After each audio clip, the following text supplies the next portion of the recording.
It's been 1 year since the only deal between Israel and Hamas led to the release of over 100 captives taken on October 7th.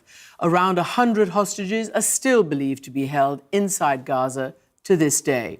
Aviva Siegel was released as part of that original deal last November, but her husband Keith, an American-Israeli citizen, remains in captivity.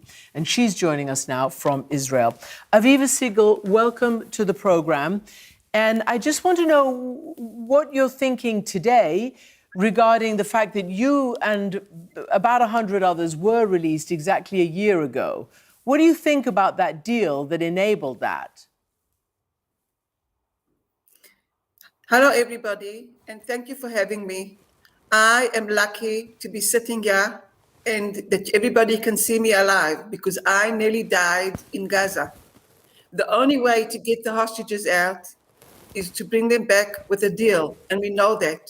After so many months and so many days have passed, while Keith, my husband, that's American citizen, is underneath the ground, 40 meters underneath the ground, and just praying that somebody will come and take him out and bring him home. I cannot wait for that to happen.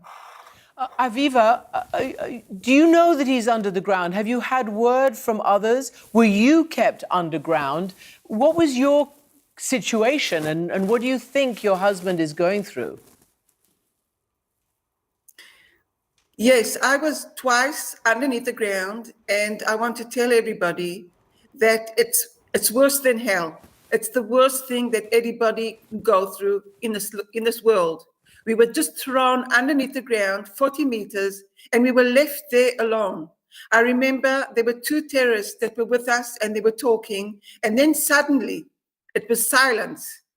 And I looked at Keith and I said, Keith, do you think they left us here alone underneath the ground? It was dark, we could hardly see anything, and we did not have any oxygen to breathe. We got to a state that I looked at Keith and saw that he could hardly breathe. And he said that he feels that he can't breathe.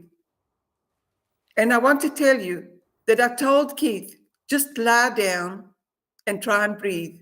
And that's what we did. We just lay down with not able to even talk, to pick ourselves up, even to sit. We had to lie down and try and breathe while I was thinking in my head, who's going to die first, Keith or I?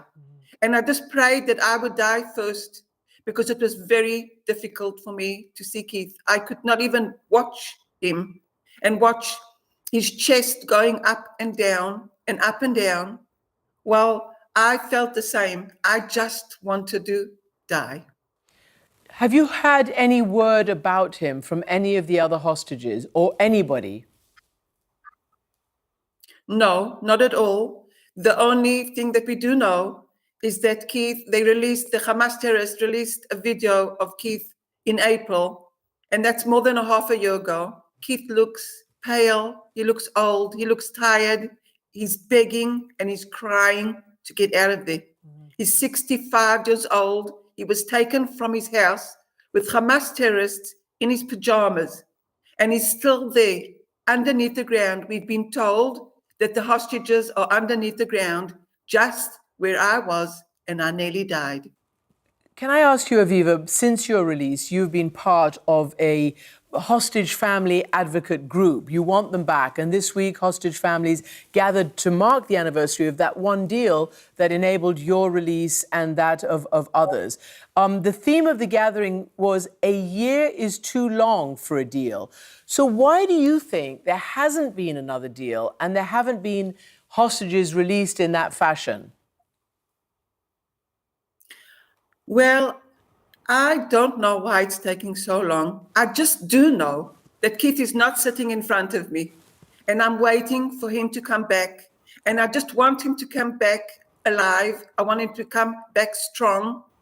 And I am just so scared of what kind of Keith we're going to get back, how thin he's going to be, what is he going to look like, if he's going to be so ill that we'll just have to take care of him for the rest of his life, because it's dangerous there. The Hamas terrorists did not treat us like people, They did everything they wanted to make us feel that we're not even human beings. We were taken all human rights away. We weren't allowed to talk. We weren't allowed to hug. We weren't allowed to feel. We weren't allowed to stand or move our bodies. And you know, Keith, while he was taken, he was pushed by the Hamas terrorists, and they broke his ribs and they shot him on his hand. And he used to beg them to lie down sometimes during the day just to relax his pain. And they said no. They used to eat in front of us while they starved us. And they used to drink water while they did not bring us any water to drink. I'm a witness of one of the girls that was touched.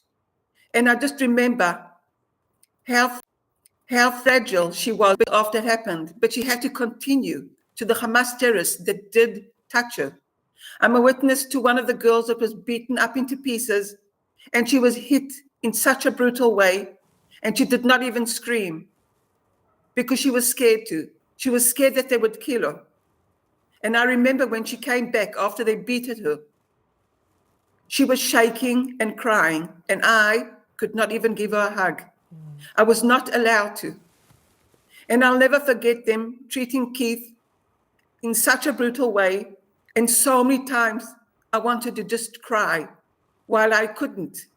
But I used to look at Keith in his eyes and tell him that I love him and that I care about him, because that's the only thing that they let me do, the Hamas terrorists. Okay. They took control of us in any way that you can think of. I'll never forget myself taking my foot out of a blanket because I was too hot to cool myself down. And the Hamas terrorists came and threatened me that I'm not allowed to take my foot out. And that's the amount of control that the Hamas terrorists had on us. And one of the times they took us and they put black material and covered my eyes. And I had to walk myself down 3 stairs of stairs and trying to figure out where to put my next foot. I'm 63 years old. Keith is 65 years old. He was taken by Hamas, and Hamas is responsible of everything that's going there, and Hamas is responsible of not bringing and letting Keith and all the hostages come home. Aviva, I'm worried.